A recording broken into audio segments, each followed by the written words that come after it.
Hi guys, it's Mary Beth with My Fearless Kitchen. Thanks so much for being with us in our newsletter this weekend. I've got some awesome snack recipes for you today. Candy corn season is one of my favorite seasons. Like, it's a guilty pleasure. It's so disgusting that it's delicious or something. I don't know. But if you like candy corn or if you like cinnamon, you will love this sweet cinnamon snack mix. It's a fun combination of sweet and salty, and it's perfect for everybody. We've also got some homemade soft pretzels. I will admit, these take a little bit of extra time to do, but they are so worth it. So give them a shot when you've got a little extra time to make something fun for your family.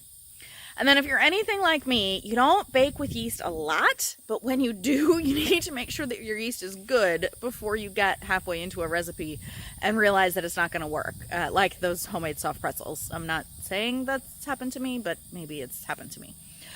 So since that has happened to me, absolutely, I wrote a post about how to check if your yeast is still good before you get going. So make sure you check out the third post in here to see how you can check in your kitchen quick and easy if that yeast is still any good before you get to baking.